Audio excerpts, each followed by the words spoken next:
인생 공부. 여러분 반갑습니다. 반갑습니다. 아 저랑 고 작가님이랑 진짜 오랜만에 만나네. 그렇죠? 예, 맞습니다. 오늘 그 오전에 처음으로 단독으로 우리 웅이사님이랑 녹음하셨는데 어땠어요? 되게 좋았는데 힘들지 않았어요? 예, 조금. 왜냐면 우리 웅이사님이 아니 그게 저는 알죠. 몇 번 해봤으니까 우리 이제 고 작가님이랑 저는 익스터널 외향적 성격인데 네. 우리 웅이사님은 인터널의 대표적 성향이라서 모든 걸 다 흡수하세요. 겸손하고 안내 지르고 그런 스타일이라서 이게 방송은 주거니 받거니 해야 되거든요. 맞아요. 제가 옛날에 그 사실 옷장에서 혼자 녹음할 때 진짜 힘든 게 뭐냐면은 그거예요. 사실 제일 힘든 거는 이게 제가 호흡할 시간이 없다는 거예요. 그렇죠. 그러니까 계속 혼자서 말해야 되니까요. 그래서 생각할 시간도 없고 그래서 생각 정리도 해야 네. 되는데. 저는 뭐 고민 상담이고 그러면 고 작가님 여기서 딱 툭 쳐주고 정리도 해주고 그래야 되는데 혼자서 하는데 되게 힘들었는데 웅이사님이랑 할 때 크게 다르지 않았어요. 그러니까 어떤 이제 뭔가 반응이 있거나 네. 감탄사를 하면은 네. 방송에 나오면 질러야 되는데 속으로 속을 하는 거예요. 남한테 민폐될까봐. 그러니까. 민폐될까봐. 그래서 이제 혼자 계속 하다 보니까 좀 중간에 쉬면서 생각을 해야 되는데 그럴 시간이 없어가지고 끝나고 나니까 땀이 그냥. 네, 아예 저는 어떤 기분이냐. 그래서 저는 웅이사님이랑 맨 처음에 녹음할 때는 그 북방회장에서 하는 것보다 더 힘들었어요. 근데 지난번에는 한번 녹음하다가 하도 웅이사님이 속으로만 말해갖고 18분째 녹음하고 제가 욕하면서 껐어요. 야 이거 못 쓰겠다 도저히. 야 지금 나 혼자 하냐? 그래갖고 그리고 이제 저번에 형이라 그러니까 그럼 형 저도 막 치고 들어가요? 치고 들어와 임마 자식아 들어오란 말이야. 네. 그랬는데 이제 그래서 두 번째 자는데 오늘 또 혼자니까 까먹었나 보네요. 오늘 또 일부러 또 그 웅인사님 책 읽었던 책 읽으셨다고 해가지고 했는데 뭐 이렇게 하면서 이제 배워 나가는 그럼요. 거고 같이 해 나가는 근데 거죠. 웅이사님 혼자 할 때는 오히려 더 잘해요. 아우 되게 차분하게 요즘에 유튜브에 네, 혼자서 하시는데 네, 어마어마해요. 조곤조곤하게 되게 잘하는데 오히려 이제 많이 같이 안 해보셔갖고 아니 저랑 고 작가님 벌써 이렇게 한 지 2년인데요. 그렇죠. 예. 아무튼 우리 그 100회 특집은 공개 방송을 할 거예요. 공개 방송 그 기대됩니다. 가산 디지털 단지 거기에다 말해갖고 빌려줄지 안 빌려줄지 모르겠는데 아무튼 거기 저희가 PD님한테 말해갖고 한 50명인가 30명 그래도 모실 수 있을 거예요. 그래서 100회는 그래도 공개 방송에서 우리가 일주도 안 쉬고 꾸준히 달려왔잖아요. 네. 그래서 저랑 고 작가님은 솔직히 그 육각수라고 여러분 아실지 모르겠는데 최고의 야 아재 인증이네. 그러니까 제가 갑자기 왜 육각수라고 하는지 모르겠는데 그 남성 듀오 최고의 듀오 흥보가 기가 막혀. 흥보가 기가 막혀. 예. 듀스로 해도 됐는데 갑자기 육각수로 했는지 그렇죠. 모르겠어요. 제가 꽂혀 있어서 옛날 그래서 아무튼 제가 오랜만에 고 작가님이랑 만나서 야, 여러분 저 놀랐어요. 저 지금 진짜 오랜만에 만났거든요. 전 이제 통화는 매일 하니까 매일 1시간 이상씩. 근데 신 박사님이 이제 그 운동하시면서 다이어트 하시잖아요. 사람이 달라졌어요. 그러니까 잘생겨진 거죠. 정확히 표현. 그건 좀 인정. 잘생겨진 건 인정. 원래 잘 인정 안 해주는데 고 작가님이 야 너 왜 이렇게 잘생겨졌냐 그러는 거예요. 솔직히 좀 후덕했거든요.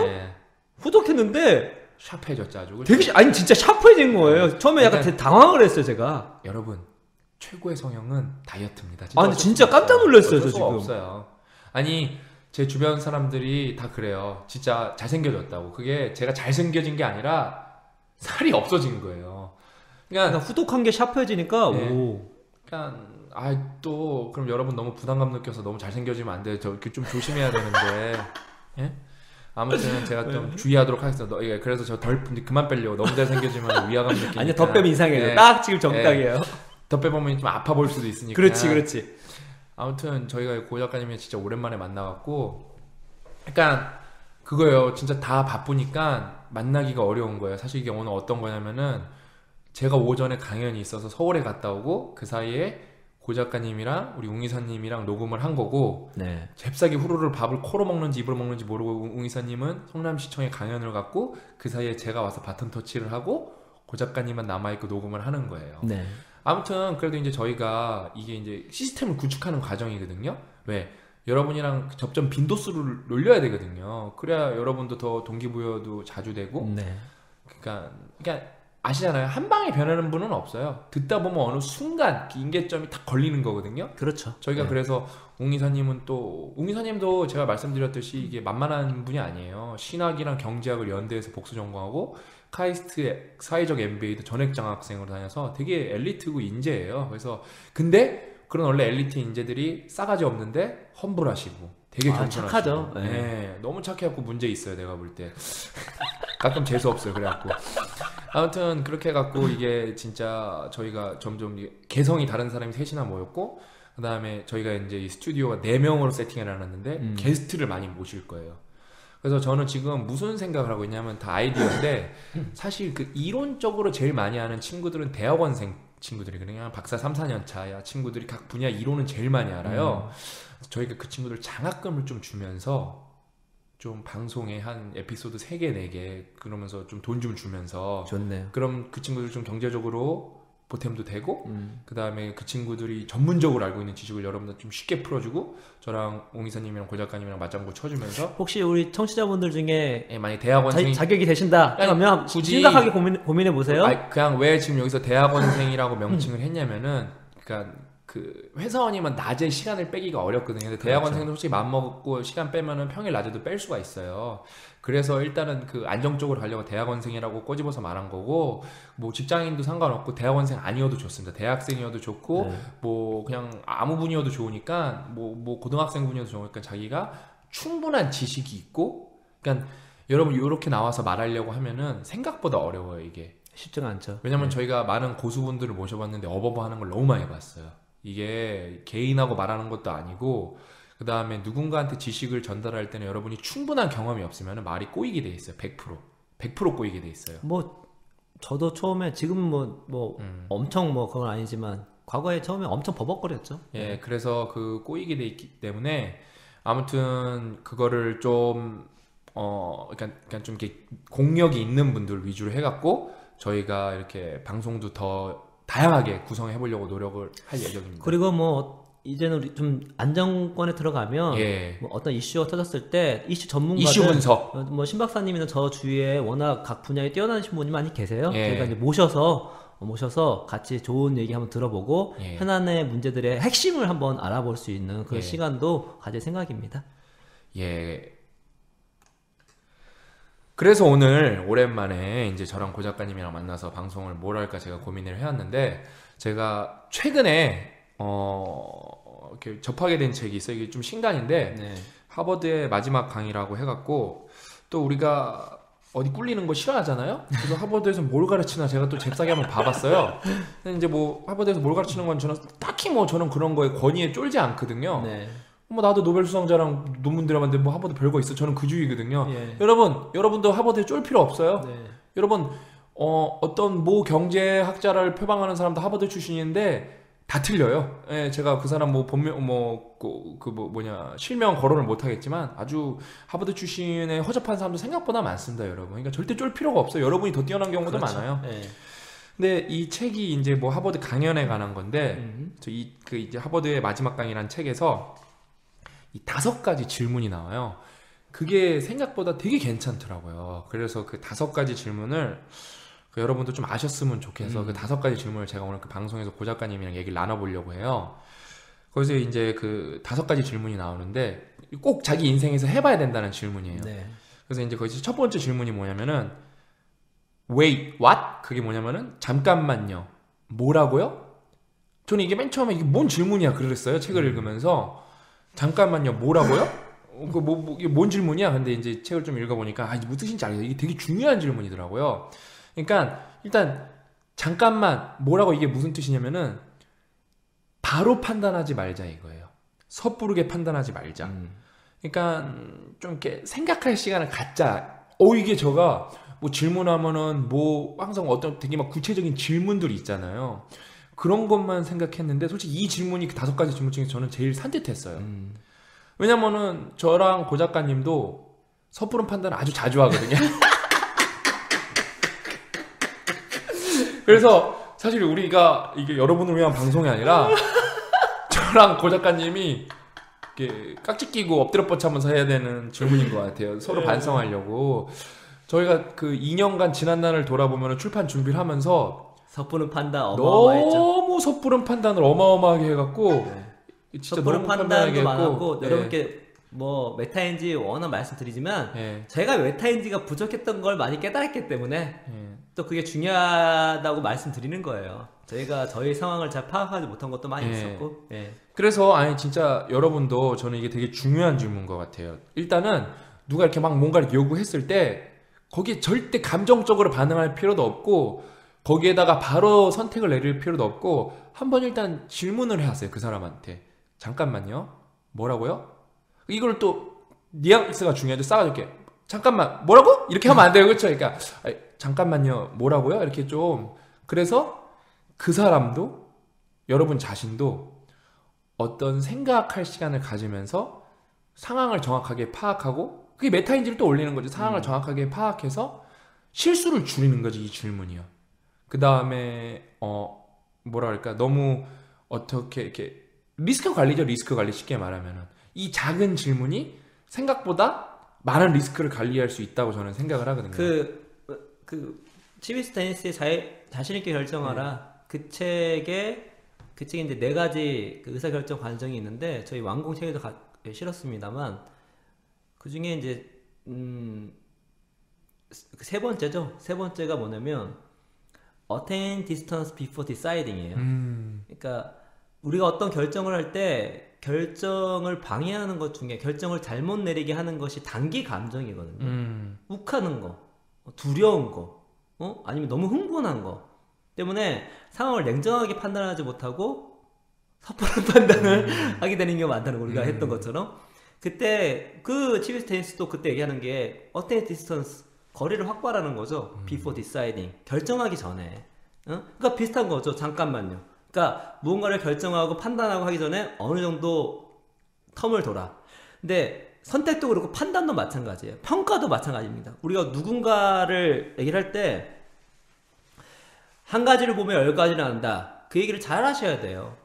그게 안 맞는 경우가 되게 많아요. 성급한 일반을 그렇죠. 그렇죠. 예. 그래서 한 가지를 봤는데 한 가지도 제대로 못 보는 경우가 많이 있어요. 예. 알고 봤더니 진짜 백일 수도 있고 되게 잘한 줄 알았는데 알고 봤더니 진짜 아닌 사람도 많이 있고 그러니까 텀을 두면서 이 사람에 대해 충분한 정보를 습득하고 그 상태에서 판단을 해야죠. 그래서 시간을 이렇게 잠깐만은 나의 갖고 있던 단계 감정 그러니까 선택을 섣부르게 할 수 있는 감정적 판단을 유보시킬 수 있는 좀 시킬 수 있는 그런 역할도 있지만 우리가 그 시간에 충분한 정보, 새로운 정보, 중요한 크리티컬 어떤 정보를 얻어서 우리가 평가하거나 판단할 때 플러스 알파가 생길 수 있다는 거고. 그런 의미로 되게 좋은 것 같네요. 예, 잠깐만요. 뭐라고요? 이게 첫 번째 질문이었고요. 두 번째 질문이 진짜 중요하죠. 영어로 I wonder 하고 점점점이에요. 나는 궁금한데요. 그러니까 호기심.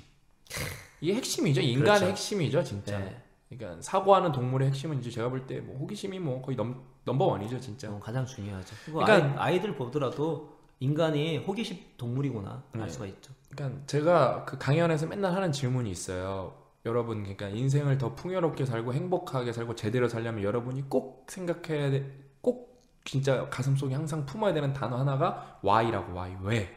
이게 똑같은 맥락이거든요. 그러니까 제가 항상 그 강연에서 쓰는 레파토리가 뭐냐면은 그러니까 인공지능 설명해 줄 때 여러분 인공지능 어떻게 알게 됐어요? 물어보면 다 뭐 99.9% 다 관심도 없다가 알파고 때문에 알았죠. 그렇죠? 근데 그 제가 또 성대면서도 잘 못하는데 하나 하거든요. 그 이세돌이 알파고랑 그거 대국전에 물어보니까 예? 이제 그 이세돌이 5대0 정도는 이기지 않을까 생각한다 막 이런 게 아직 뭘 잘해서 이거 하지만 사람들 막 빵 터져갖고 되게 좋아요. 근데 제가 이제 거기서 대고 사람들한테 말하는 거예요. 여러분 왜 알파고가 커제가 아니라 그 다음에 제가 그 사람 자꾸 이름을 까먹는데 여러분 이세돌이 우리나라 1위가 아니에요. 바둑 랭킹이 그때 당시 박정현인가? 아니 누구 있어요? 네, 그쵸. 네. 아무튼 그 친구가 세계 2등이고 이세돌은 3등인데 왜 1, 2등을 놔두고 3등이랑 했을까? 저도 그때 몰랐거든요, 사실. 나중에 찾아보니까 이유를 알았어요. 그 이제 바둑도 피파 랭킹이랑 똑같이 점수로 레이팅으로 승패에 따라서 그 점수를 주어지거든요. 그게 오피셜하게 있어요. 그 점수 산정법이. 여러분 알파고가 하늘에서 어느 날 하루아침에 이렇게 뚝 떨어진 게 아니라 그 못 두는 급이 낮은 프로 기사들을 계속 5대 빵으로 이기면서 올라오고 있었어요. 그래서 그 레이팅을 계산을 해보니까 그 2등과 3등의 사이였던 거예요. 그러니까 오피셜하게는 안 매겨주니까요, 걔네가. 안 매겨주잖아요. 그러니까 이 레이팅 따라서 그냥 선택을 한 거예요. 왜? 2등한테 하면은 지는 게 정상이고, 그냥 확률적으로. 3등한테 하면은, 뭐, 그래도 알파고가 2등이니까 레이팅에 따르면은, 그래도 몇 판은 이기지 않을까. 그래서 몇 판 더 이기지 않을까. 그래서 그 3위를 선택한 거거든요. 근데 이걸 물어보면은 생각해본 사람이 아무도 없어요. 그냥 뭐 이세돌이 유명해서래요. 이세돌보다는 이창호가 훨씬 유명하고 조은현도 있고 유명한 사람은 많죠. 그 다음에 1등이 상징성도 있고 그 다음에 중국에는 커제가 훨씬 유명한데 예? 어림도 없는 거죠. 그냥 진짜 왜? 이 질문을 자꾸 던져봐야 되거든요. 왜라는 질문. 그래야 이게 삶이 더 여러분이 깊게 파고들 수 있고 그 다음에 깊게 알아야 여러분의 삶이 훨씬 풍요롭게 살 수 있는 거거든요. 똑똑해지고 이 별거 아닌 것 같아도 이게 되게 시사점을 많이 주는 거거든요. 우리나라에서 일어나고 왜 이세돌이 진짜 그러니까 딱 맞게 떨어졌어요. 4대1 정도니까 딱 알맞게 이긴 것 같아요. 제가 볼 때 알파고가요. 근데 아시잖아. 이제 레이팅으로 따지면 알파고는 그 인간계 천상계 그거 있잖아요. 인간들이 3,000 몇 점인가 그러잖아요. 3,700, 800 이러거든요.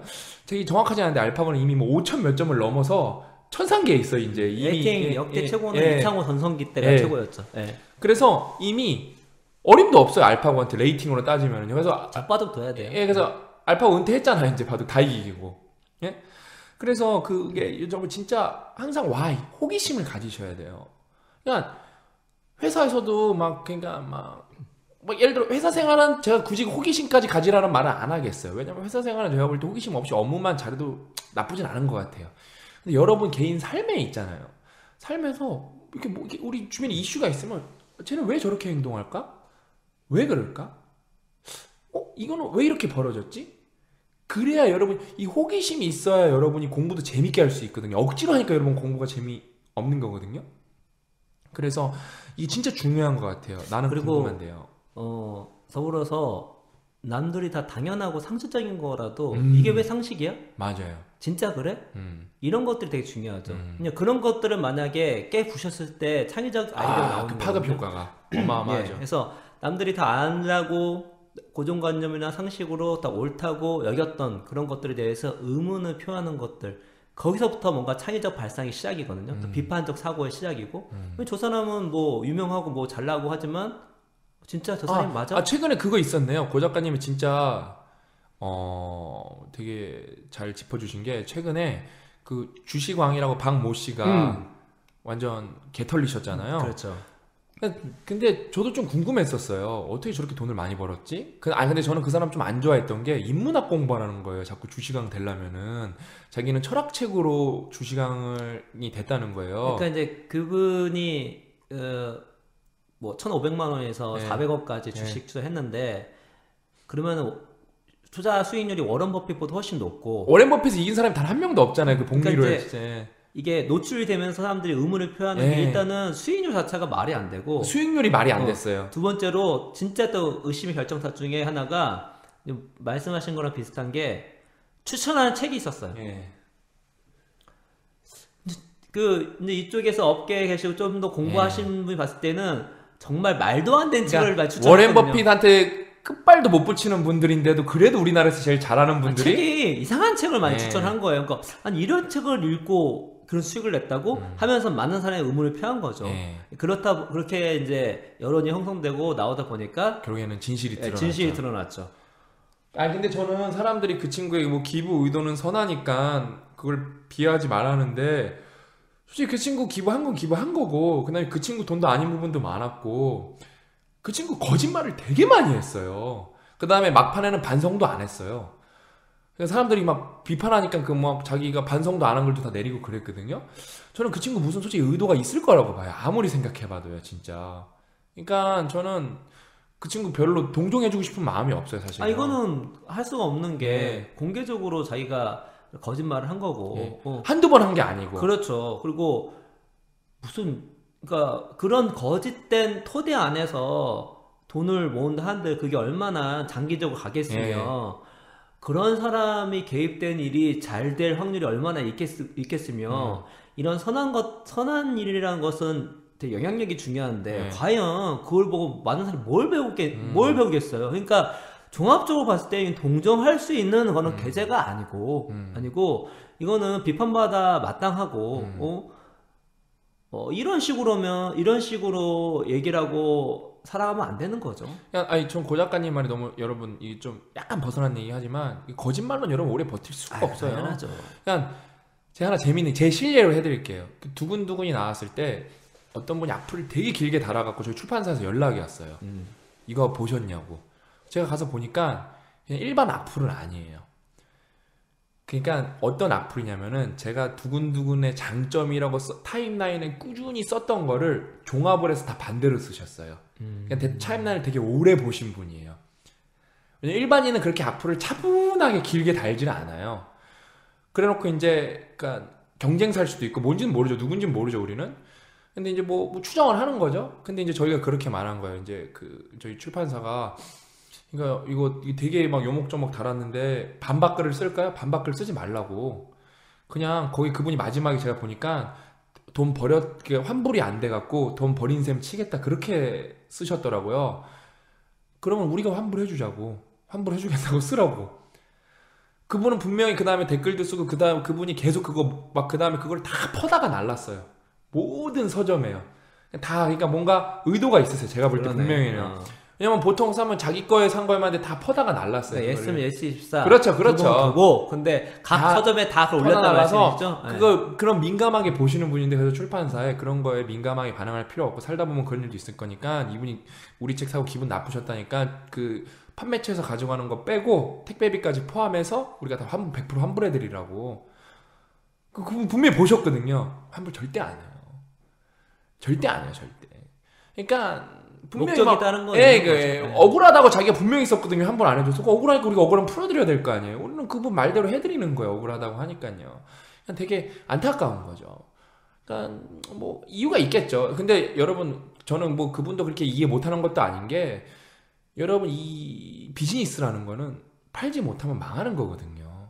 그러니까 왜냐면 우리가 순위가 높다는 건 상대적으로 우리가 누군가의 포션을 뺏었다는 거거든요. 당연하죠. 네. 저 충분히 그럴 수도 있다고 봐요. 제가 만약에 이거 못 팔았으면 망했다. 그럼 저도 그랬을 수도 있을 거라고 생각해요. 충분히 감정적으로. 그렇게까지는 안 했겠지만 다른 방법을 취했을 거예요. 저도. 그러니까 여러분 고 작가님 되게 좋은 거 말씀했어요. 거짓말로는 절대 오래 못 가요. 그럼요. 예. 네. 그래서 이 두 번째 질문이 나는 궁금한데였고요. 세 번째 질문도 되게 마음에 들어요. 꾸준히 at least, 그러니까 적어도 우리가 뭘 할 수 있지 않을까요? 이게 그 작은 성취거든요. 그렇죠. 우리 완벽한 공부에도 얘기했지. 이 작은 성취를 자꾸 해봐라. 내가 진짜 최소한이라 할 수 있는 게 무엇인가. 예. 막 대범하게 포기 이런 게 아니라 여러분, 예? 조금이라도 성공해보는 게 되게 중요하거든요. 맞습니다. 그러니까 그 완벽한 공부법에도 인용을 했고 뭐 명저죠. 애덤 그랜트의 오리지널스 보면은 누가 성공해요? 막 목숨 걸고 정신 승리하시는 분이 성공하는 게 아니라 소심하더라도 백업 플랜 다 만들어 놓고 이거 망하면 여기라도 가야지. 그렇게 안전 그물이 있는 분들이 더 사업을 잘하셨다고 연구 결과가 조금씩 나오는 거예요. 우리는 네. 뭐로 알고 있었어요? 자식아 사업을 하려면 임마 전력 투구를 해야지. 너 그렇게 얍실하게 야금야금 하면 되겠냐. 우리 그런 걸로 알고 있었거든요. 근데 공부를 해서 성공한 사람들 보니까 다 백업 플랜이 있었던 거예요. 그러니까 정말 오늘도 제가 강연을 갔다 왔는데 그건 거예요. 그 엄마가 무기력감에 자기랑 딸이랑 이렇게 빠졌을 때 어떻게 하면 나올 수 있냐고 물어본 거예요. 왜냐면 뭐 맨날 듣는 얘기죠. 그럼 작은 성취를 하라 그래서 제가 최근에 한 얘기를 해드렸어요. 어떤 작은 성취를 했냐? 제가 이틀 전에는 그 존슨인가? 그 외국 회사죠. 거기 LS 빌딩인가? 그 용산역에 있는 거에 갔는데 이제 판교에서 가려면은 거기에 9시 반 강연이다 보니까 8시에 전철을 타야 되더라고요. 네. 제가 고 작가님이랑 저희는 이제 출퇴근을 잘 안 하니까 지옥철을 타면 너무 힘들잖아요. 저 옛날에 출퇴근할 때도 저는 이제 통근버스를 탔기 때문에 지옥철은 안 탔거든요. 근데 그게 너무 싫은 거예요. 근데 최근에 제가 여기 막 입술도 타져가면서 좀 힘든 게 많았는데 저도 조금 처져 있었어요. 내가 처져 있는 것도 올릴 겸 어떤 작은 성취를 할 수 있을까 해서 고민 끝에 한 게 뭐다? 좀 일찍 일어나자. 그래서 6시 반에 일어나서 집에서 좀 준비 다 하고 6시 55분에 집에서 나갔어요. 그래서 7시에 전철을 타고 쭉 가는데 출근 시간이 일찍 가니까 어때요? 제가 2호선도 앉아서 가고 4호선도 앉아서 갔어요. 앉아서. 아주 쾌적한 환경에서. 지옥철을 안 탔어요. 그래서 거기에 원래는 제가 그 글을 썼어요. 거기 허세를 부리면서 그 스타벅스에 가서 커피랑 베이컨 하나 주세요. 그러려 그랬어요. 그러면서 딱 책을 펴들고 읽으려고 했는데 커피숍이 없더라고요. 그래서 결국에는 용산역까지 가서 빵이랑 우유를 먹었어요. 그래서 근데 멍청했던 게 뭐냐면은 그 반대편에 가니까 카페가 있었어요. 반대편. 그래서 멍청한 거였어요. 아무튼 그렇게 해서 그래도 한 45분이 남아서 거기 의자에 앉아서 책을 이렇게 한 챕터 다 읽었어요. 그냥 기분이 너무 좋더라고요. 너무 뿌듯하더라고요. 그 다음부터 좀 뭔가 터닝 포인트가 됐어요. 다시. 여러분 인생에서 별거 아닌 것 같지만 이렇게 작은 포인트를 만들어 보시는 게 되게 중요해요. 그리고 요거 이제 그 최소한에 할 수 있는 거라는 거 한번 또 이제 제 식으로 생각해 본다면 상황이 상당히 비관적일 수 있어요. 예. 사람은 좀만 상황이 비관적이면 거기에 너무 민감하게 반응하면은 할 수 있는 게 뭐가 있어? 이렇게 된다는 거죠. 근데 진정으로 무언가를 이루는 사람들 그 과정 가운데서도 무언가를 할 수 있는 걸 찾는 거거든요. 그러니까 이게 어떤 사람 같이 일을 할 때 좀 상황이 힘들다고 할 게 없네? 같이 있으면 되게 피곤하거든요. 그냥 그 암흑 에너지가 영향을 미쳐가지고 나도 다운되거든요. 근데 상황은 되게 힘들지만 그래도 여기서 우리가 할 수 있는 것이 무엇인가를 보는 거죠. 근데 그런 것들을 하나 두 개 했을 때 티핑 포인트가 일어날 수 있는 거거든요. 시너지가 나오는 거죠. 예, 그러니까 뭐 막물역에서 저랑 신박한님도 같이 우리가 여러 가지 비즈니스 할 때 절망적인 상황이 되게 많았어요. 그래서 맨날 둘이서 그 박상영 선수가요, 그 펜싱 선수 따라 하잖아요, 그렇죠? 그렇죠. 작은 거라도 하자 이거예요. 형 조그맣게 외치라고. 할 수 있다. 그래서 우리 할 수 있다. 진짜 해야 된다고. 새벽 3시 그랬어요. 예, 진짜 새벽 3시에 화이팅하고 예. 할 수 있다. 할 수 있다. 그렇죠. 새벽 3시 반에 막 정확하게 진짜 예. 그랬어요. 그러니까 조금 기운이 나더라고요, 실제로. 그리고 그걸 통해서 이제 물꼬가 터지기 시작한 예, 거죠. 진짜로. 예. 안 그럼 다 망했어요. 그래서 우리가 어떤 상황에서 비판적 시각을 갖는 건 중요하지만 비관적인 상황은 특히 비즈니스에서 하등 필요하지 않습니다. 비즈니스는 비판적 사고와 함께 낙관적이 중요해요. 그러니까 이걸 이성적 낙관주의자라고 하는데 비판적으로 바라봐야 되겠죠. 이성적 낙관주의자. 비판적으로 바라보고 이성적으로 바라봐야죠. 예. 근데 그거는 비관하는 게 아니에요. 우리가 그 와중 가운데서도 할 수 있는 것이 무엇인지를 보는 거죠. 진짜 여러분 본인도 그렇게 되셔야 되고요. 그런 사람과 같이 일을 하셔야 됩니다. 그게 중요해요. 안 그러면 너무 힘들어요. 너무 오래 가지도 힘들고, 못하고. 아니 뭐 그냥 망해요, 여러분. 네, 진짜 인생이 또 피곤해요. 제 투더리 스머프들은 다 저리 빠지라 그래야 돼요. 진짜. 생각만 해도 진짜 예. 짜증나네요. 그래서 그렇게 상황이 안 좋다 할지라도 거기서 할 수 있는 최소한의 무엇인가를 생각하셔서 해내시면 그 작은 것들이 나중에 스노우볼이라고 하죠. 예. 눈덩이처럼 커질 수 있는 상황이 벌어질 수 있으니까 인생을 살아갈 때 하버드에서 그렇게 질문을 던지라고 얘기한 것 같습니다. 예, 그렇게 세 번째 질문이 우리가 적어도 무엇을 할 수 있지 않을까였습니다.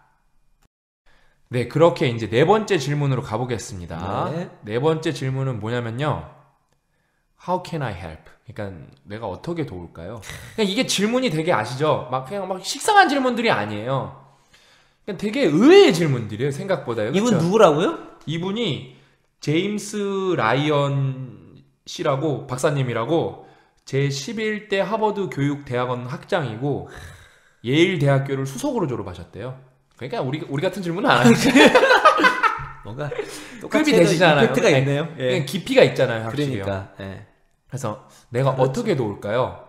그러니까 근데 이게 아까 고 작가님이 또 우리 라이언 선생님 끝 같은 질문을 해주셨어요. 그러니까 왜냐면은 이 앞에서 우리가 우리 적어도 신박사들이 약 파는 건 장난 아니에요. 우리가 적어도 할 수 있지 않을까요? 해서 이미 벌써 언급을 해주셨는데 내가 어떻게 도울까요는 상대방의 관점에서 생각하는 거래요. 그 다음에 또 중요한 건 뭐냐면은 아주 젠틀하게 상대방한테 문제를 인식시켜주는 거예요. 저게 거기서 보통 문제가 있으면 야 이 자식아 이마 너 똑바로 안 해 이거잖아요. 우리는 그거잖아요. 네. 근데 내가 어떻게 도와줄까? 근데 이게 데리카는 인간관계로 이렇게 질문하라고 나는 거예요. 명령문 말고 의문문. 그러니까 솔직히 그 핵심은 다 표현의 방법에 달라서 그렇지 뭐 다 똑같아요. 어디 벗어날 수가 없어요. 그렇죠? 그래서 진짜 이 네 번째 질문 내가 어떻게 도울까요? 저는 이제 저는 솔직히 저는 책을 안 읽어봤으니까 그 질문으로 봤을 때에는 두 가지 떠오르는 게 이제 첫 번째는 우리 얘기했던 거는 기브 앤 테이크, 이타주의자. 그러니까 근본적으로 저기 성공의 사다리 위에서 오랫동안 그거를 지위를 누리는 사람은 이기적인 사람이 아니라 이타주의자다. 그러니까 항상 다른 사람의 문제, 나의 문제에 매몰되는 것이 아니라 내가 어떻게 하면 내가 잘 살 수 있고 나의 문제를 언제 잘 해결할 수 있고 이런 거에 그냥 인생을 소비하는 것이 아니라 내 주변에 있는 사람들, 더 나아가서 내가 함께 있는 공동체에 를 어떻게 도와줄 수 있을까 라는 어떤 그 마음가짐이 있는 그런 걸 담긴 질문 같아요. 그리고 근본적으로 우리가 이렇게 누군가를 도와준다는 것 자체가 어떤 특히 비즈니스에서 문제 해결의 시작인 것 중에 하나라 생각이 들거든요. 예를 들어서 뭐 고객에 우리가 무슨 상품을 파는데 뭐가 문제 있으면 고객한테 뭘 도와줄까라는 그런 질문을 통해서 어떤 상대방의 문제 해결을 통해서 우리가 갖고 있는 어떤 상품이나 제품이나 비즈니스에 그걸 입힐 수가 있는 거잖아요. 그래서 어떤 다른 사람들을 도와주는 것뿐만 아니라 우리 안에 있던 어떤 비즈니스를 더욱더 상승시킬 수 있는 되게 좋은 질문 같아요. 네. 고 작가님 진짜 그 방금 말씀하신 거 요약을 하면은 되게 선진국스러운 질문이다. 그러니까 그렇죠. 진짜 그러니까 선진국은 여러분 먹고 사는 것만 걱정하지 않아요. 우리나라가 여러분 왜 선진국이 아니냐면은 돈이 없어서 선진국이 아닌 게 아니에요. 어떤 문화에 대해서 얘기하지 않고 배려가 좀 약해요, 우리나라가요. 진짜 그게 고 작가님 말씀해 주신 게 진짜 이렇게 좀 배려심이 있는 질문, 공동체를 생각하는 질문을 던져야 되는데, 그러니까 저는 이게 만약 진짜 하버드의 마지막 강의라서 그렇지 우리나라 명문대 무슨 서울대 마지막 강의였으면 뭐 안 그러신 분도 있겠지만 오히려 조금 더 먹고 사는 질문에 대한 집중이 많았을 거라고 생각해요, 저는요. 그러니까 이게 진짜 그리고 가끔 우리가 오해하는 것 중에 하나가 뭐 이제 같은 맥락인데 우리가 지금 여기 우리나라에서 살기도 힘든데 무슨 세계를 생각하고 여러분 그렇게 글로벌적으로 그 생각할 줄 알아야 우리가 더 잘 살 수 있는 거예요. 그렇게 넓은 사고방식이 있어야 지금 문제도 잘 해결할 수가 있는 겁니다. 아니 근데 우리 안에서만 뭐 우리가 해결하지 못했는데 요걸 해야지 그런 논리로는 해결하지 못합니다. 그냥 여러분 남을 돕는다는 게 행복하다는 걸 알아야 돼요. 그렇죠. 여러분 쉽게 생각해 보세요. 그러니까 그 장면을 구체적으로 묘사를 해볼까요? 제가 몇 번 있었던 일인데 아주 그 꼬부랑 할머니가 폐지 줍는 할머니를 생각해 보세요. 그 추운 겨울날 이렇게 그 리어카를 끌고 가시는데 그 아시죠 여러분? 폐지 그거 한 트럭 팔아봤자 몇 천 원도 안 나와요. 폐지 가격이 너무 떨어져가지고. 그래갖고 막 근데 그 턱에 걸려갖고 추운데 막 차는 빵빵거리고 있고 안 올라가 할머니가. 근데 여러분이 거기 뛰어가갖고 할머니 툭 밀어서 올려드렸어요. 그리고 이제 여러분이 출근을 하는 거예요. 그럼 여러분이 기분이 좋겠어요? 나쁘겠어요? 그럼 여러분이 막 그러겠어요? 아, 나 오늘 기분 더럽게 진짜 폐지 주는 할머니 만나고 아침부터 그냥 내가 더럽게 사람 도와줬네? 그러겠어요? 아니란 말이에요. 그렇죠. 마음속 그 은은함. 그게 제가 볼 때 사람의 향기거든요, 진짜. 그 은은함이 여러분 온몸에 퍼져 있을 거예요. 그날 기분 좋을 거예요. 그렇죠. 그게 핵심이에요, 여러분. 남을 도와주면 기분이 좋다는 게 핵심이에요. 예? 서로가 좋은 거거든요. 이게 엄청난 거예요. 누군가를 돕는다는 거는 이게 진짜 항상 그 효용이라는 게 엄청 높은 일이거든요. 근데 우리는 생각보다 효용성이 높은 일을 안 하고 비효율적인 일을 하려고 그래요. 그러니까 그 이기적인 호구가 성공한다는 이유가 괜히 그런 게 아니에요. 저는 그래서 악착같이 도와준다니까요. 그러니까 사람들이 그래요. 진짜 자주 듣거든요. 왜 그 청년 그러니까 왜 이렇게 애들 막 뭐 사주고 그러냐고. 제가 그 사람들은 저를 이해를 못하는 거예요. 고 작가님이랑 저를 이해를 못하는 게 뭐냐면은 예를 들어 고 작가님도 지금 강남 보육원에 유료 선생님의 그 유료 선생님이 가는 거에 1년치 전액을 그 친구한테 돈을 줘버렸거든요. 왜? 그게 행복한 일이라는 거예요. 내가 돈을 600만 원이나 써서 누굴 도와주면은 누군가가 혜택을 받을 수 있다는 게 행복한 일이라는 거예요. 근데 이게 어떤 의미냐면은 여러분 만약에 세계 일주 하면 기분 좋아요, 안 좋아요? 기분 좋잖아요, 그렇죠? 근데 거기 돈이 들어가잖아요. 그럼 돈을 써서 여러분이 행복한 일을 하는 거잖아요. 저희는 돈을 써서 누가 잘 되면 그게 행복하다니까요. 이해를 못하는 거예요, 이거를 자기 기준에서는요. 저는 여행을 되게 많이 해봤거든요. 저는 그 여행보다 더 행복할 때도 많아요. 예를 들어 여러분 동남아 가면은 막 재밌잖아요. 막 푸켓 가고 그러면은 고영선 작가님도 막 태국 가시는 거 좋아하잖아요. 저는 태국을 너무 많이 가봤고 그렇게 좋아하지는 않아요. 제가 올 추석에 우리 누나가 아기를 낳거든요. 40살에 이제 아니면 39살 아기를 낳거든요. 그래서 이제 아기 보러 추석에 진짜 몇 년 만에 싱가포르를 가요. 부모님도 아기를 못 봐갖고 다 가족이 가요. 그럼 보통 사람들은 해외여행 가면 신나잖아요. 하나도 안 신나요. 진짜 전혀 안 신나요. 그 해외여행, 그러니까 조카 만날 생각은 신나지만 그 싱가포르에 간다는 거는 저는 거기 오래 살았기 때문에 1도 신나지가 않아요. 진짜 오히려 아까워요. 내가 거길 간다는 것 자체가. 아, 그 돈은이면 딴 거 할 수 있는데 그 생각이 들어요. 그러니까 그게 개념이 다른 거예요. 그게. 그러니까 저는 너무 좋아요. 남을 도와준다는 게. 그래서 오늘도 고 작가님이랑 방송 전에 방송보다 노가리를 더 오래 깠어요. 근데 그게 그거예요. 누구를 어떻게 도울까에 대한 고민을 계속 하는 거예요. 막 그러면 막 하이파이브하고 둘이 막 미친놈처럼 막 그렇게 하는 거예요. 왜? 남들이 보면 그게 하나도 재미없는 일처럼 보이지만 우리한테 엄청 신나는 일이라니까요. 저희가 말씀드린 거 공개는 못 해드리고요. 예. 나중에 실행하면 결과로서 보여드리겠습니다. 결과로서 보여드리겠습니다. 결과로서 보여드리겠습니다. 왜냐면 들으면 저 미친놈 무슨 얘기하는 거야? 그러니까, 들으실 거예요. 그럴 수 있으니까요. 그래서 네 번째 질문이 뭐였다? 내가 어떻게 도울까요? 마지막 이제 5번째 질문이 있는데요. 진짜 중요한 질문인 것 같아요. What truly matters? 그러니까 뭐예요? 무엇이 가장 중요한가? 진짜 핵심 질문이죠. 그냥 진짜 이 5번째 질문이 마침표를 딱 찍는 것 같아요. 이게 여러분한테 진짜 중요한 일입니까? 그러니까 이게 되게 어려운 질문이에요. 이 사람에게서는 뭔가 울림이 있네. 예, 그러니까 이 사람이 만약에 이게 되게 울림이 있네요. 솔직히 우리가 아직 급이 안 돼갖고 학원 타다 조금 좁은 거예요. 네? 서울대 마지막 강의하면 우리 안 쫄았다니까요. 그러니까. 우리 솔직히 안 쫄았는데 하버드 마지막 강의하다가 제가 아까 읽어드렸죠? 예일 수석 졸업이라고 하니까 우리 거기서 좀 쫄았어요. 거기서 우리가요. 졌어요, 고 작가님 우리. 그러니까 우리가 방송 전에 예. 신 박사님하고 얘기했던 것도 그거 같아요. 그러니까 진짜 우리가 뭐가 중요한가 그 얘기를 우리 했던 것 같아요. 그러니까 되게 중요한 질문 같아요.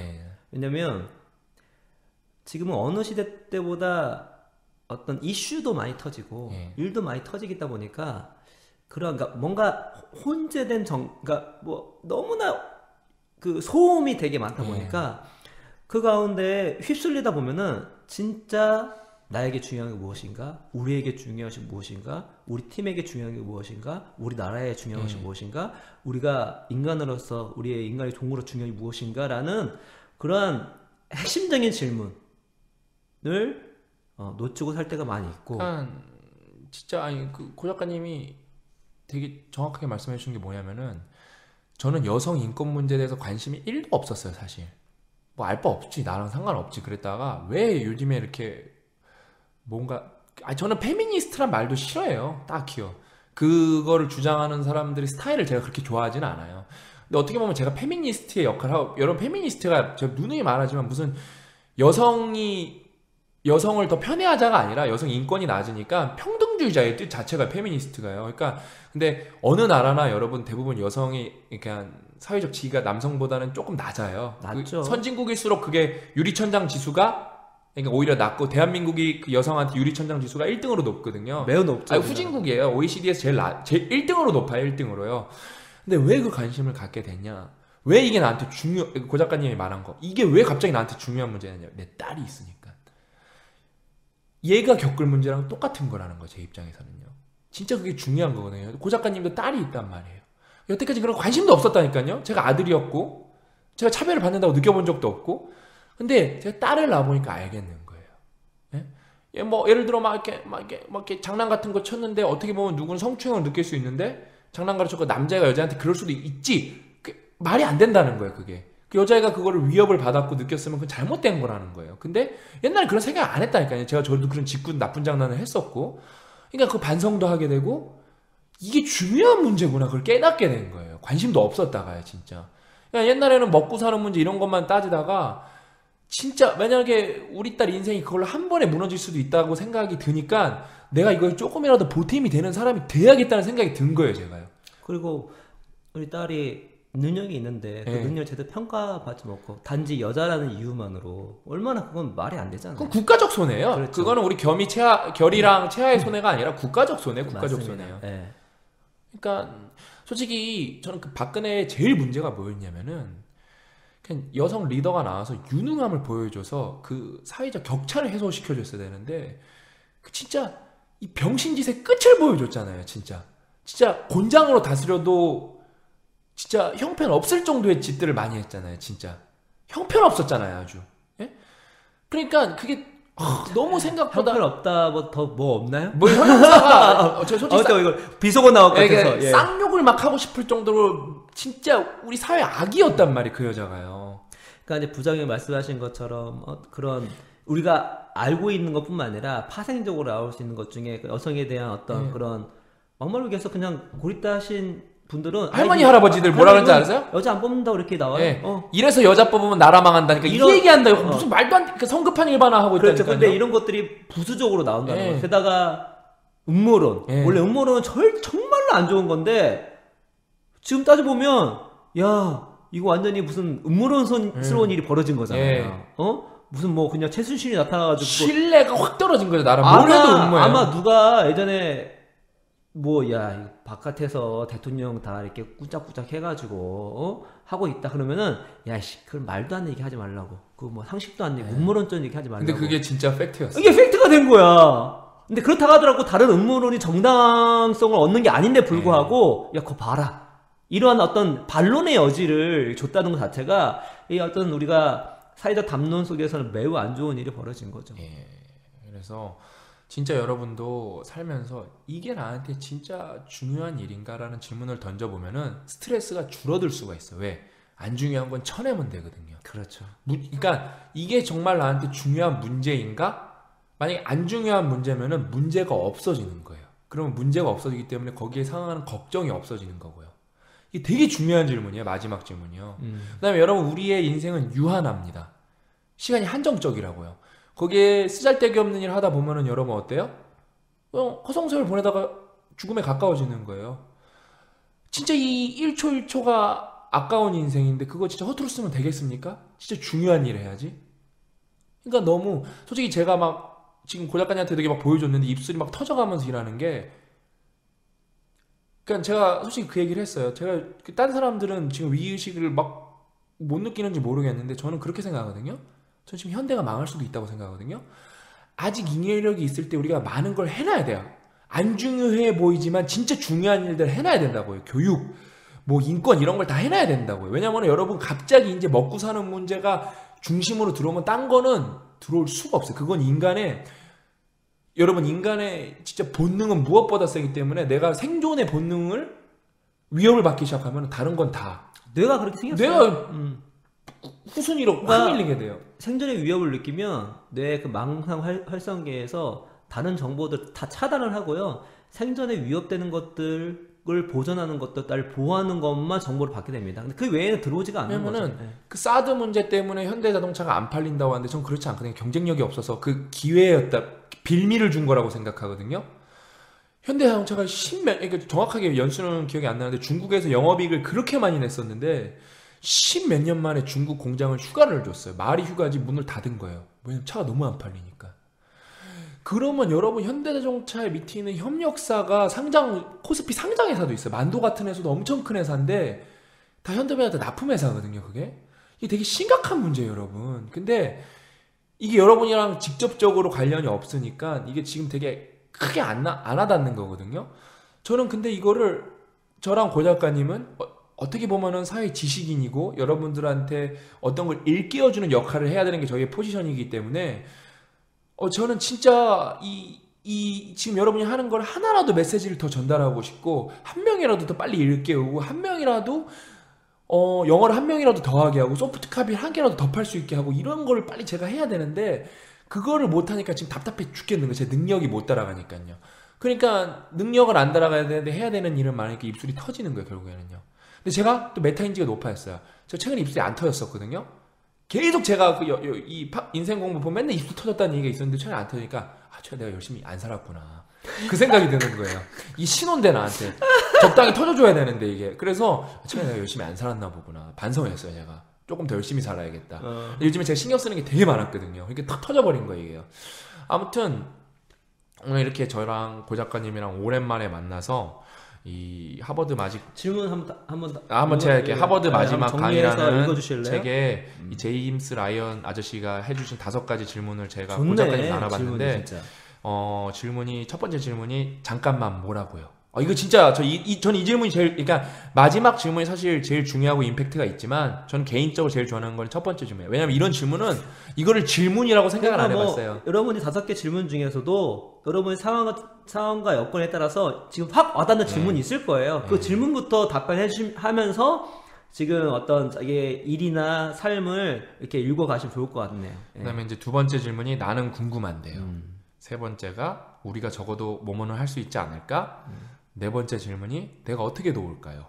마지막 5번째 질문이 무엇이 가장 중요한가요?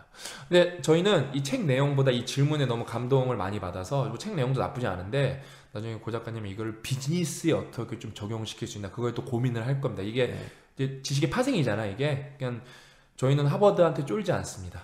아까 살짝 쫄았는데 알고 보니까 그러니까 쫄지 않고 오히려 저희가 이거를 더 여러분 삶에 어떻게 더 극대화해서 적용할 수 있나 그거에 대한 고민을 또 시작해 볼 겁니다.